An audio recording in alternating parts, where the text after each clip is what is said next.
In this video I'm going to show you exactly how much money you can expect to lose or earn per year on a Lotus Elise. And trust me, you want to sit this out.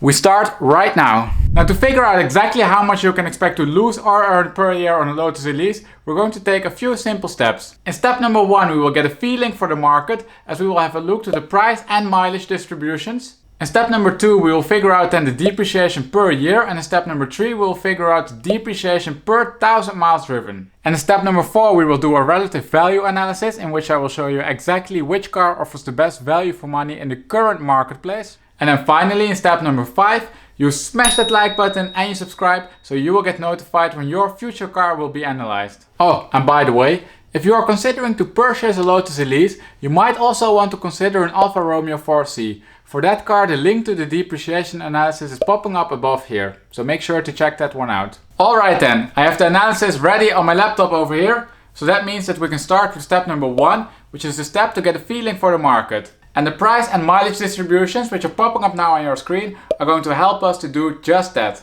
In the top we have the price distribution, and in the bottom we have the mileage distribution.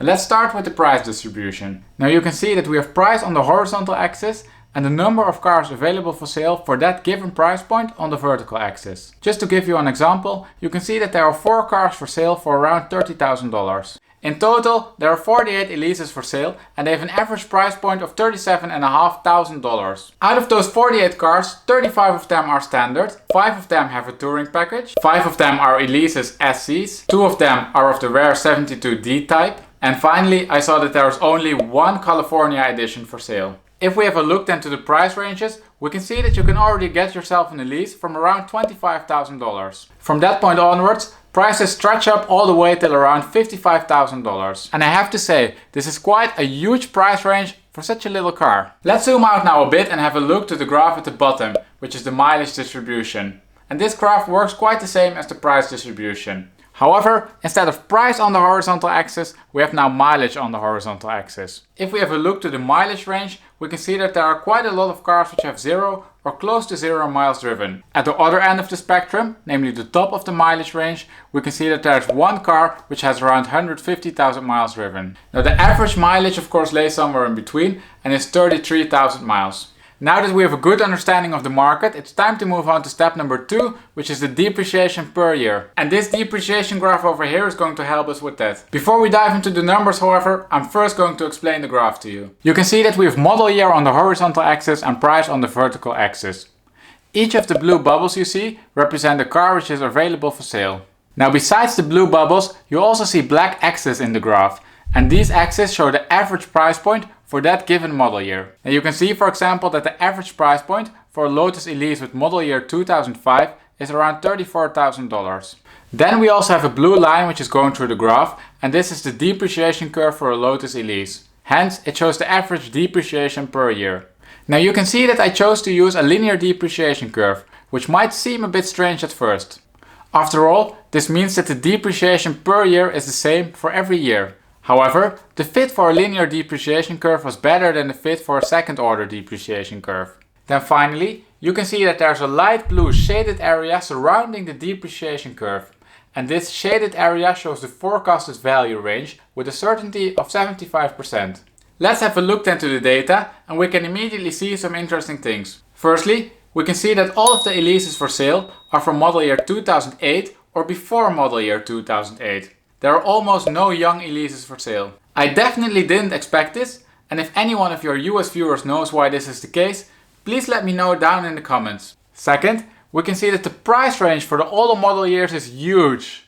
You can, for example, already buy a Lotus Elise from model year 2005 for $25,000, but prices stretch all the way up till $50,000. If we have a look then to the depreciation curve, we can see that the average depreciation per year is around $3,000 for a Lotus Elise. And note that this depreciation was calculated for the model years 2005 to model year 2012.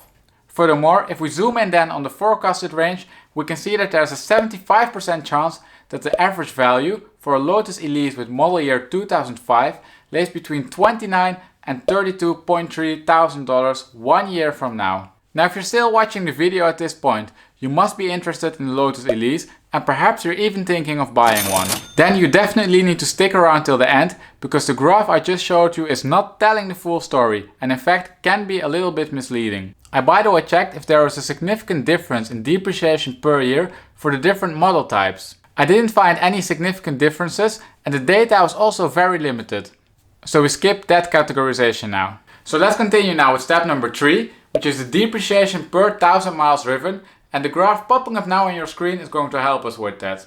You can see that we have miles on the horizontal axis and price on the vertical axis. Each of the blue bubbles again represents a car available for sale. Also, the blue line you see shows again the depreciation. Now if we look then to the depreciation curve, we can see that the average depreciation per 1000 miles driven is $210 for a Lotus Elise. Now for the high mileage cars, the depreciation curve flattened out quite nicely, showing that the depreciation per 1000 miles driven is almost completely gone over there. On the other hand, the depreciation curve for low mileage cars is a lot steeper, showing that the depreciation per 1000 miles driven will be higher for those cars. Now since we have a good understanding of the market, the depreciation per year and the depreciation per 1000 miles, it's time to move on to step number 4, which is the relative value analysis. Now that analysis is shown in the graph over here, and you can see that we have model year on the horizontal axis and price on the vertical axis. Just as in the other graphs, each of the bubbles represents again a car for sale, but you can see that there are two things different with the bubbles. First, the bubbles are now sized according to how many miles that particular car has driven. And the larger the bubble, the more miles that car has driven. And second, the bubbles are now colored according to which model type it is. We have in blue the 72D, in orange the California edition, in green the SC, in red the standard cars, and in purple the cars with the touring package. And by investigating this graph, we can also see why the graph I showed you in step number 2 was a bit misleading. This graph shows namely that it is not model year, but miles, which is predicting the price of the Lotus Elise the best. And this goes more for the old model years than for the new model years. And I will show that to you in the graph. Let's start by looking to the older model years, where mileage is a more important predictor for price than model year. What we could expect from this graph to show us is that if model year was the most important predictor for price, the prices would decrease each model year. If we, however, look to model year 2006 and 2005, we can see that cars which have the same mileage are not decreasing in price. Hence, the role of model year in this relationship is very small. Now we can, however, see that the role of mileage is very important over here. You can, for example, clearly see that the larger the bubbles for a given model year, the lower the price for the car. Now we can see this effect where model year has a very weak relationship with price extremely well by looking to the car in model year 2009. We can see that this is a standard car with around 30,000 miles, which is for sale for around $35,000.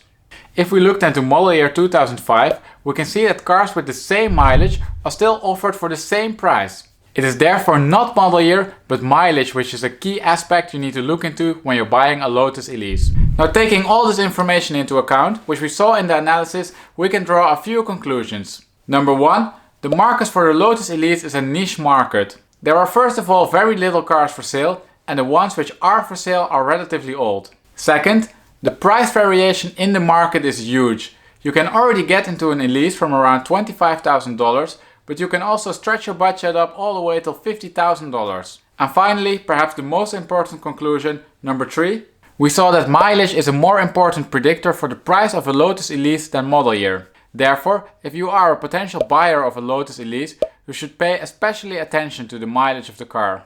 That, by the way, also means that you can argue your way out of sellers which are asking too much for the car just because it's a newer model year. Now, if after seeing this video you're not sure if the Lotus Elise is the car for you, and you might want to find a car with a little bit more comfort, you can check out the depreciation analysis for the Porsche 997 over here and the one for the BMW M3 over here.